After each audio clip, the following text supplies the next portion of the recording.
Mahasiswa nggak ngantuk ya? Dengar suara saya? Dengar, Pak. Oke. Saya akan membahas soal tentang masalah distribusi obat di rumah sakit ya. Kemarin kan kasusnya tentang distribusi menggunakan metode UDD ya.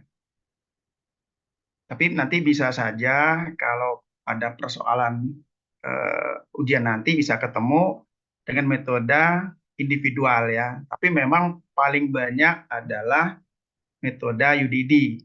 Ya, selama ini memang paling banyak kasus ditemukan metode UDD karena memang lebih ini ya, lebih bisa dipertanggungjawabkan. Nah, berkaitan dengan kemarin ya, pelaksanaan praktikum mandiri kemarin, ada beberapa hal yang perlu saya sampaikan.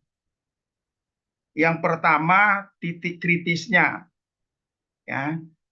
Untuk UDD ini itu disiapkan untuk 1 kali 24 jam ya, untuk 1 kali 24 jam. Kedua, ini kasus ya di rumah sakit, artinya kita dari instansi farmasi nanti menyerahkan obatnya ke perawat ya, bukan ke pasien, bukan, kita ke perawat ya. Nanti akan kita lihat nanti dalam lembar kerjanya ya, ada kesalahannya gitu. Itu yang titik kritisnya. Nah, kemudian di dalam pemberian ya, pemberian obatnya itu kan ada signalnya 1 kali 1, berarti untuk 1 kali 24 jam 1 kali ya. Tuh. Nanti masalahnya tinggal pagi, siang, sore, malam ya, tergantung pada jenis obatnya. Kemudian juga 2 kali 1 berarti setiap 12 jam. Kemudian 3 kali 1 setiap 8 jam dan seterusnya. Jadi tidak ada, bahasanya adalah dalam signal kita berikan dari instansi farmasi itu pagi, siang, sore gitu ya. Jadi harus ada penjelasan setiap berapa jam. Nah, kemudian di rumah sakit sudah ada SPO ya, standar prosedur operasional, bagaimana ya komunikasi antara apoteker dengan perawat ya. Misalnya bahasa pagi, pagi itu jam berapa ya? Karena juga ada jadwal VCT dokter ya pagi-pagi itu. Nah, itu kita siapkan 1 kali 24 jam. Nah, kemudian di instalasi farmasi rumah sakit, ya kebanyakan rumah sakit itu belum semua depo buka 24 jam ya. Beda dengan perawat. Ya. Nah, memang sekarang dituntut adalah kalau terjadi perubahan kondisi klinis pasien, tentu ada perubahan ya, perubahan terapinya. Ya. Nah, rumah sakit ada beberapa depo yang disiapkan untuk kondisi-kondisi yang tadi emergensi ya, tadi perubahan kondisi klinis pasien. Nah, sekarang kita lihat ya contoh-contoh soal kemarin itu. Lihat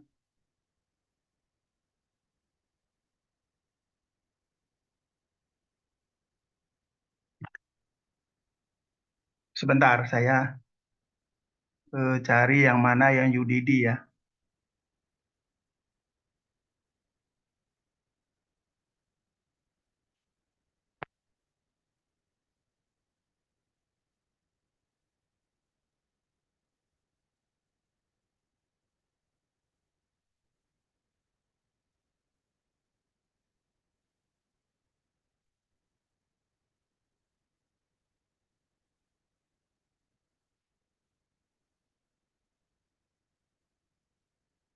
Sudah terlihat?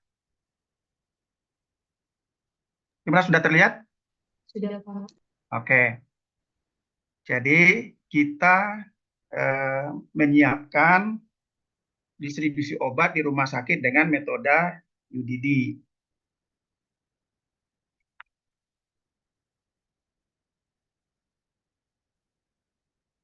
Nah, ini kan skenarionya ya.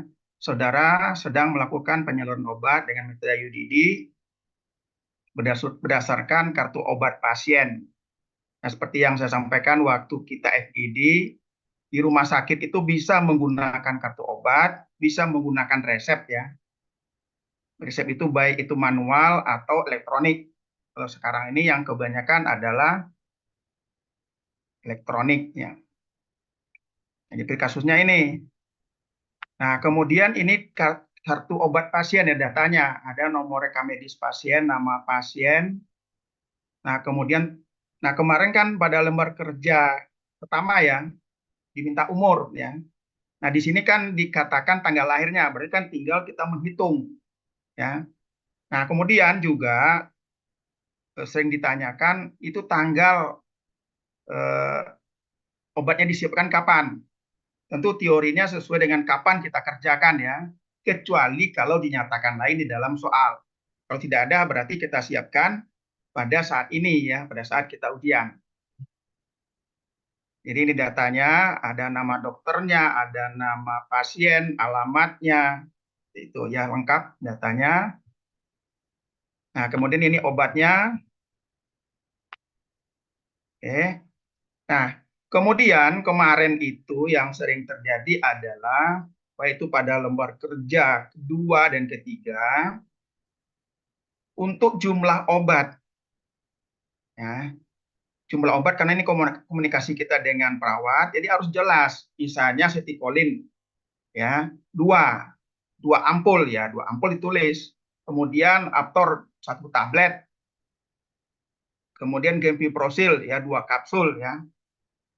Jadi kita jelaskan, jangan tulis dua satu satu dua gitu. Ya, nah nanti akan timbulkan pertanyaan. Nah, itu maksudnya tidak boleh ada persepsi lain ya, harus sama persepsinya. Ya, jadi itu ke depan jangan sampai. Tapi rata-rata kemarin saya lihat itu karena mungkin ngejar waktu ya, tidak ditulis lengkap gitu. Oke, ini tugasnya yang pertama mencatat data dan informasi pasien di lembar kerja 1, nanti coba kita lihat. Kemudian lembar kerja kedua, kemudian ketiga.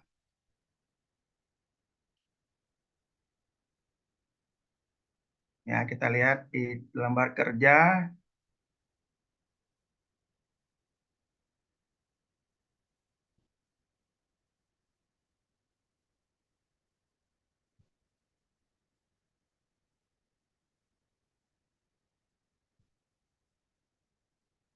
Nah, ini lembar kerja 1.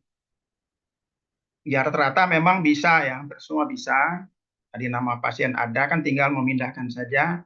Kemarin memang sering dikosongkan adalah usia. Ya, kita bisa ambil dari data tanggal lahirnya.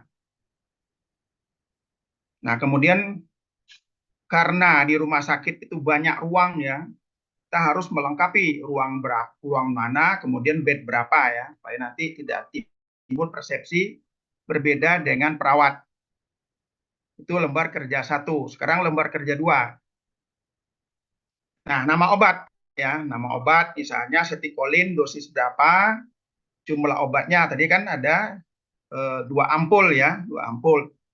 Nah, cara pakainya adalah ya, jadi bahasanya bukan lagi 2 kali 1 begitu saja ya seperti biasa. Ini kita harus mencantumkan. Misalnya setiap 1 kali 12 jam ya intravena pagi dan siang ya. Itu nanti 12 jam gitu.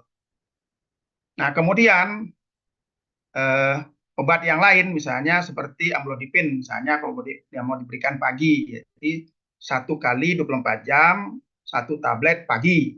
Tuh bahasanya begitu ya. Tuh. Jadi dia perawat sudah ini sudah ada SPO-nya, mungkin dia ngerti gitu. Nah, kemudian lembar kerja 3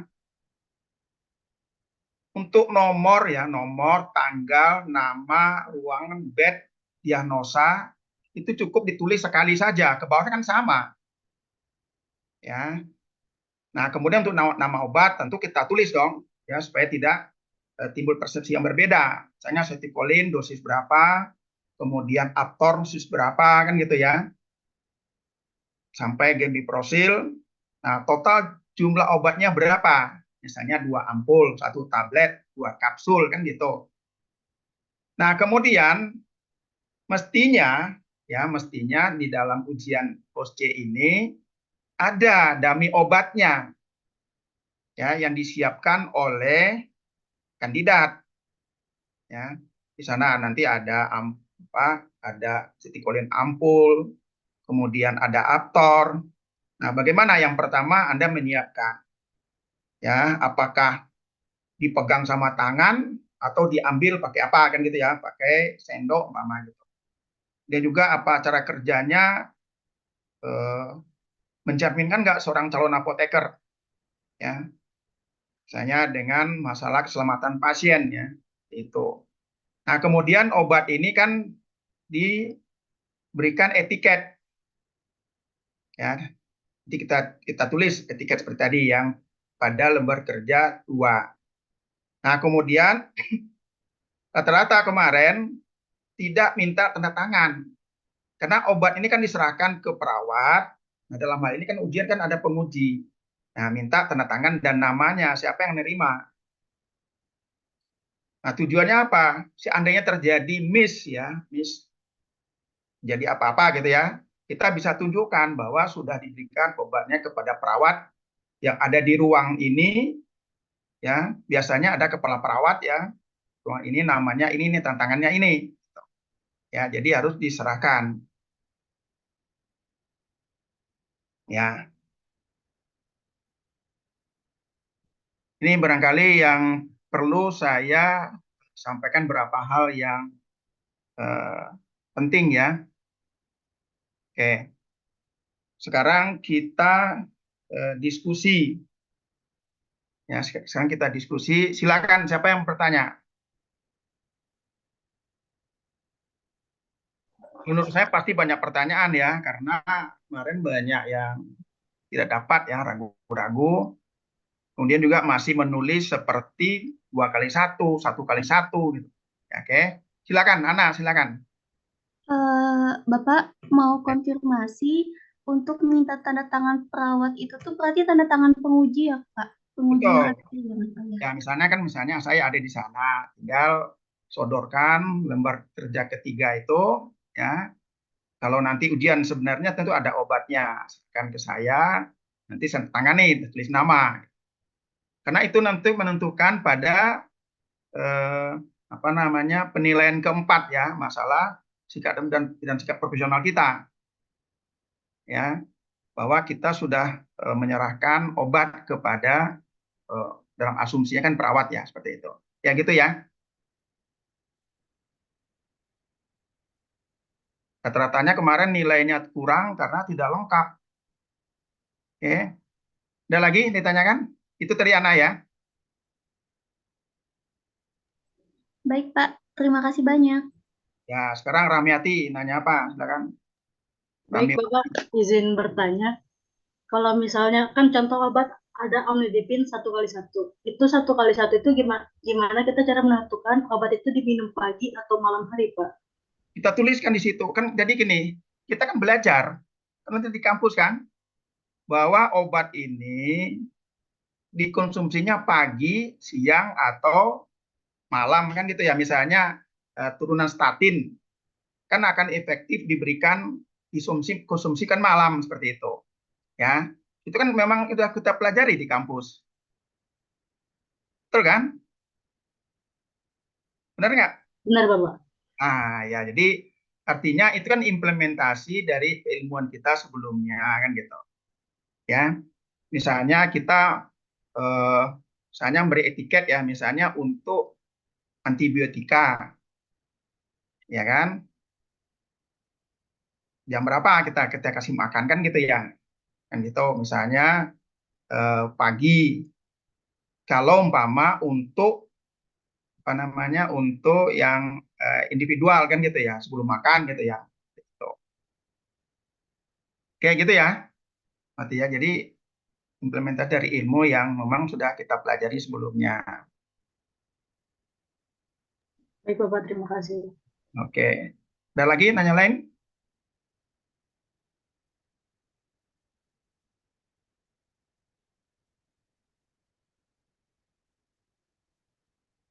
Atau mungkin ada saran atau usul? Ada nggak kira-kira apa? Sebetulnya pada Izin bertanya, Pak. Oke, silakan. Itu kan ada lembaga 1, 2, dan 3 ya, Pak ya. Ya, Waktu kemarin saya praktikum OSC itu agak bingung sih, Pak. Di meja disediakannya cuma 1, 2. Berarti untuk mendapatkan lembar 3 itu harus menyelesaikan lembar 1, 2 dulu ya, Pak? seharusnya kerjakan dulu lembar pertama dan kedua, nah baru kerja ketiga kan gitu ya. Tapi kemarin kan diserahkan Iya. langsung sekaligus. Itu dalam proses Kalau pembelajaran gitu, ya kan?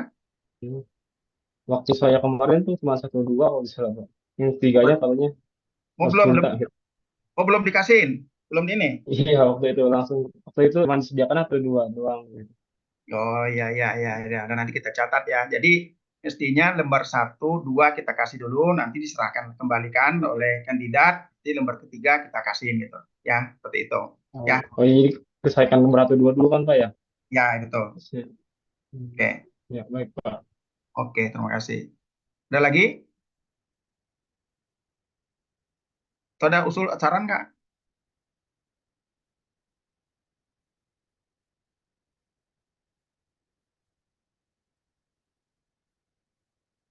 Nanti saya juga nanti akan bicara dengan teman-teman ya.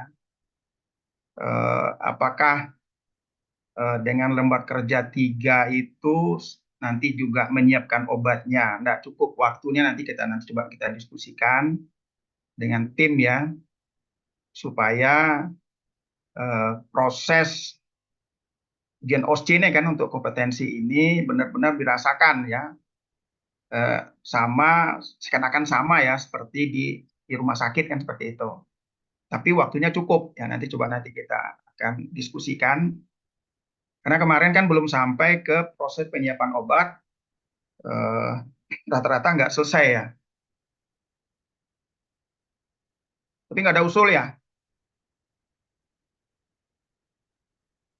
Kalau ujian sebenarnya ada obatnya itu. Ada obatnya, disiapkan, kasih etiket gitu. Oke, ada lagi yang nanyakan?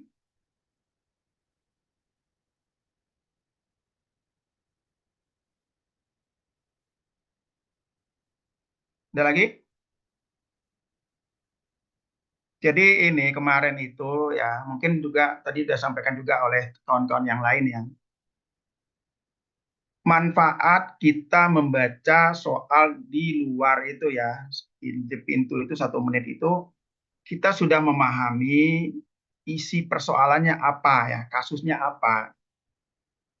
Jadi kita di dalam sudah punya apa namanya, sudah punya rencana mengerjakan apa gitu ya. Urutan pekerjaan kita sudah kita lipat bayangkan untuk di dalam.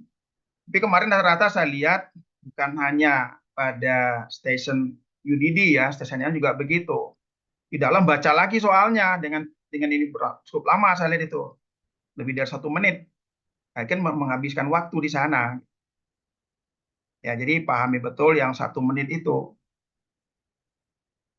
Nah, kita juga memahami di saat perpindahan ya, perpindahan stasiun itu kan mungkin karena stasiun ini terlambat selesai, kemudian ada pergeseran yang memerlukan waktu, nggak sempat baca apa namanya stasiun yang baru ya. Jadi usahakan nanti selesai tidak selesai stasiun yang dikerjakan, waktunya habis langsung stop gitu ya, langsung stop saja untuk konsentrasi pada stasiun berikutnya. Ya, harapannya adalah kalau mungkin stasiun ini mungkin tidak maksimal hasilnya atau kurang, nah harapannya stasiun berikutnya hasilnya bagus. Gitu.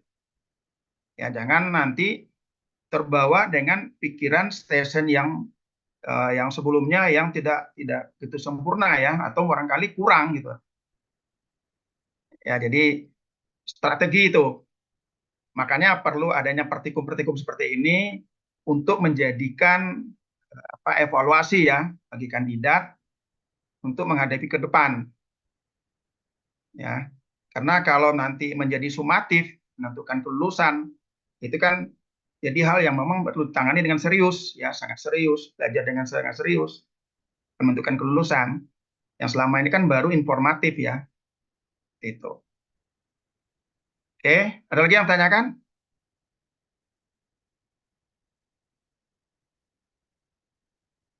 Ada lagi? Udah bisa dipahami ya? Tinggal lagi barangkali latihan ya. Latihan seperti tadi yang ditanyakan oleh Ramiwati ya. Ini diberikan pagi, siang, atau apa kan itu ya? Harus dipelajari ya tentang obat-obat itu. Jadi biasakanlah. Karena juga berkaitan dengan stesen lain ya, misalnya tentang pengadaan, tentang apa namanya perencanaan. Itu kan menggunakan nanti ISO ya atau MIMS gitu. Dibiasakanlah baca-baca MIMS itu. Ya, dan juga implementasi dari ilmu yang dipelajari sebelumnya ya tentang farmakologi itu. Oke.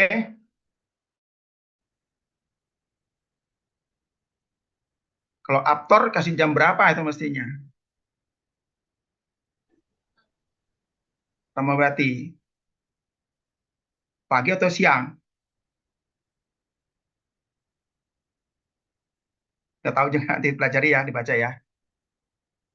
Dia memang perlu belajar apa mempelajari karena itulah kompetensi kita sebagai apoteker nantinya. Karena ada juga obat yang dimakan bersamaan dengan waktu makan. Kemudian ada yang 1 jam sebelum makan atau 1,5 jam makan setelah makan. Ya, obat-obat yang mengiritasi lambung tentu harus diwaspadai kapan dikasih makan kan gitu.